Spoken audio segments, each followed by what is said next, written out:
Reality fact zone के मोहतरम सामाईन अस्सलाम वालेकुम।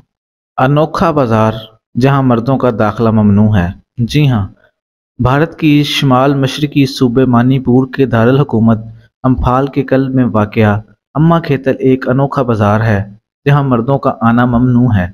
मुकामी ज़बान में अम्मा का मतलब माँ और खेतल का मतलब बाजार यानी माओं का बाजार है, जिसकी वजह तस्मीया ये है कि ये सिर्फ ख़वातीन का बाजार है जो वहाँ ख़वातीन को बाइख्तियार बनाने की एक बड़ी अलामत के तौर पर जाना जाता है। इस बाज़ार को अम्मा खेतल या माँ की मंडी कहा जाता है। ये पूरे एशिया में ताजर ख़वातीन की सबसे बड़ी मंडी है और इसी वजह से ये एक सकाफती मरकज़ की हैसियत भी रखती है। हिंदुस्तान का 4000 दुकानों और ख्वांचा फरोशों पर मुश्तमिल ये बाज़ार लगभग 500 साल पुराना है। ये सिर्फ तजारत ही की वजह से नहीं पहचाना जाता, बल्कि इसकी अपनी एक पूरी तारीख ख़वातीन की जद्दोजहद से इबारत है। तारीखदानों के मुताबिक मार्केट की शुरुआत 16वीं सदी में हुई। इस वक्त मणिपुर में एक कदीम जबरी लेबर सिस्टम आम था। खित्ते के मर्दों को जंग लड़ने या खेतों में काम करने के लिए दूर दराज के इलाकों में बहुक्म सरकारी रवाना किया जाता, क्योंकि इस दौर में बादशाहत थी और इनका फरमान मानना खित्ते के मर्दों पर वाजिब था। ताहम ख़वातीन को बच्चों के साथ रहने की इजाज़त होती। इस दौरान अपनी बका की खातिर ख़वातीनों ने अपनी ज़मीनों पर फसलें उगाना शुरू कर दी, जिसे तैयारी के बाद वो मंडियों में भी खुद जाकर बेचती थीं। वक्त गुजरने के साथ साथ मुकम्मल तौर पर ख़वातीन की ज़ेर इंतज़ाम मंडी अम्मा खेतल वजूद में आ गई। इस बाज़ार की दूसरी खासियत यह है कि एक तसलसल के साथ हकूक़ निस्वां की अनोखी तारीख मिसाल सारी दुनिया के सामने पेश करता है, जहाँ सिर्फ ख़वातीन ही एक दूसरे की मददगार हैं और ख़वातीन ही एक दूसरे का सहारा भी। अम्मा खेतल मणिपुर की राजधानी का सबसे रंग बिरंगा मुकाम कहा जाता है। इस बाज़ार में 6 से 7 हज़ार औरतें अपना मुख्तलिफ सामान बेचने आती हैं, जिसकी वजह से ये एशिया में औरतों का सबसे बड़ा बाज़ार बन चुका है। यहाँ खुश्क की गई मछली से लेकर मुख्तलिफ किस्म के मसाला जात, सब्जियाँ, कॉस्मेटिक्स, जेवरात, हर छोटी बड़ी चीज़ दस्तयाब है। गोया यहाँ आवाज़ों, नज़ारों और खुशबुओं के एक पूरी दुनिया आबाद रहती है।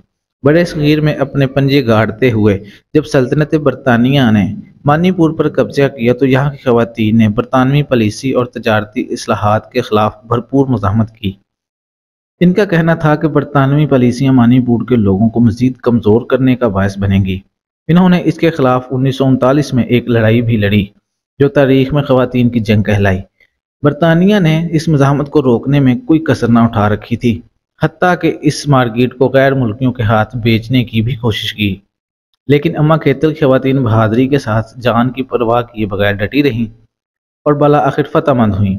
इस बाज़ार की हर सुबह खूबसूरत रंगों के साथ तलू होती है। यहाँ की दुकानदार ख़वातीन को मखसूस रवायती मलबूसात में देखा जा सकता है। यहाँ ख़वातीन ताजरों की हंसी और गपशप से लेकर ख़रीदारों और फ़रोख्त कुनंदगान के माबेन भाताब बहस मुबासे तक बहुत सी सदाएं सुनाई देती हैं, जो भारी भरकम अम्मा खेतल का एक अलग ही माहौल बना देती हैं। दिन ढलने के साथ ही ये आवाज़ें कम होने लगती हैं, हत्ता कि शाम के करीब आते ही ये सारी रसीली आवाज़ें मदम होने लगती हैं और ख़वातीन अक्सर कई मील दूर दराज के देहातों में अपने घरों को वापस जाने के लिए तैयारी शुरू कर देती हैं। यहाँ की ख़वातीन ने अपनी एक यूनियन भी तश्कील दी है, जो बाज़ार के अमूर की निगरानी करती है। इसमें एक उधार निज़ाम भी है, जिसकी मदद से ख़वातीन सामान खरीदने के लिए रकम ले सकती हैं। अम्मा खेतल दरअसल मजबूत बाइख्तियार ख़वातीन के एक बड़े से ख़ानदान की मानिंद है, जो न सिर्फ अपनी तजारत का मालिक है, बल्कि माशरती और सियासी तौर पर भी अपने हकूक़ से आगाह है। ख़वातीन की कामयाबी इस हकीकत का भी ज़िंदा सबूत है कि यहाँ मर्द की दुनिया या औरत की दुनिया कहलाने वाली कोई चीज़ नहीं, बल्कि ये उन लोगों की दुनिया है जो कुछ करके दिखाना चाहते हैं।